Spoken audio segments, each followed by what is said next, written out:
All right, everybody, welcome back for another deep dive with us. Today we are going to be tackling the conflict in Ukraine, but with a bit of a twist. Yeah. We're looking at a recent speech from former President Trump to Congress, and he made some pretty bold claims about the war and the possibility of peace talks. Okay. And the really interesting part, our main source, Ah. a YouTube video Oh, wow. from Forbes Breaking News. All right. So let's jump right in. Right off the bat, Trump claims millions have died in the conflict. Millions. I mean, that's a huge number. That's just, it's a hard number to even fathom. Yeah. When you hear numbers like that, it really highlights how important it is to, really look closely at information, especially when it comes to something like an active conflict. Right. Getting those hard and fast casualty figures is really difficult. But, organizations like the UN, they're putting out estimates that are nowhere near millions. Yeah. Even when you combine civilian and military deaths. So it's really important, I think, to remember that this is, wartime. And wartime rhetoric often, involves exaggeration and, unfortunately, sometimes misinformation. Yeah, that's a good point. It's kind of a sobering thought. Yeah. But even if we put aside the exact numbers for now, Trump still paints a very stark picture of the human cost of this war. He says that 2,000 people are being killed every single week. Yeah. And it's interesting there that he, chooses to focus on both the Russian and the Ukrainian losses. Yeah. He doesn't really frame it as, good guys versus bad guys. Right. Which could be a very, calculated move because, you have to think about who he's speaking to. He's speaking to a domestic audience. Right. And there's a growing sense of war weariness, I think, in the U.S., so emphasizing that shared tragedy, the loss on both sides. It could resonate with people who are starting to question U.S. involvement in the conflict. Yeah, absolutely. So he shifts gears a bit and starts to critique Europe's spending. Yeah. He claims they spent more on Russian energy than they have on defending Ukraine. Right.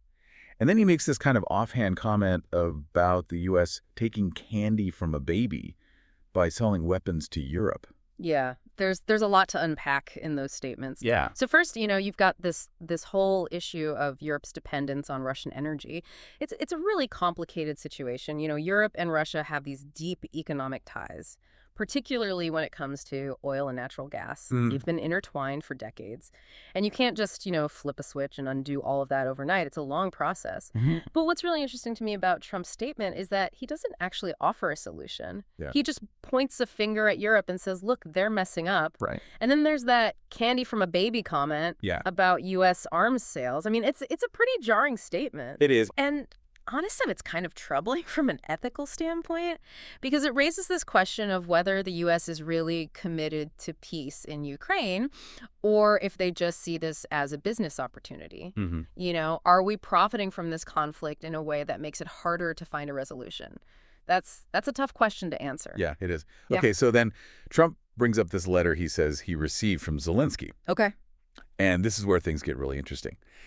According to Trump, Zelensky says that Ukraine's ready to start peace negotiations and even wants Trump involved. Wow. I mean, that's kind of a bombshell. Yeah. What do you make of that? Well, it raises a lot of questions for sure. Like, what's Zelensky's motivation here? Is he really trying to find a way to peace, or is this, maybe some kind of strategic play? Appealing to Trump's ego and, knowing that Trump likes to feel important. Right. Maybe that could work to his advantage, but we don't know what's in this letter. We don't know the specific conditions for these negotiations. What role does Zelensky want Trump to play? Without those details, it's hard to really assess what's going on. Yeah, that's true. And then to add even more intrigue to the whole situation, Trump says he's gotten these strong signals from Russia that they're also ready for peace. But how much can we trust those signals? I mean, really? I think you always have to be skeptical of pronouncements like that, especially when you're dealing with a conflict as complex as this one. There's so much potential for misinformation. And, people's intentions can change really quickly until we see some concrete action, some real steps towards de-escalation and dialogue. Those words are just words. So where does that leave us? We've got these potentially inflated casualty figures, a complex geopolitical situation, and a whole lot of uncertainty about the future of peace talks. Yeah, it's a tangled web. It really is. But I think the key to navigating it is to approach everything with a healthy dose of skepticism and to dig deeper than those surface level statements. Don't just take things at face value. And that leads me to a final thought for our listeners. Peace is a word that gets thrown around a lot in politics. So how can we, as engaged citizens, tell the difference between genuine efforts for peace and just strategic maneuvering? Yeah. How do we separate, the real deal from just empty words? That's the challenge I think we all face, and it's something we need to keep thinking about. Absolutely. Well, thank you so much for that insightful analysis. You're welcome. And thank you to our listeners for joining us on this deep dive. We'll see you next time. Bye, everybody.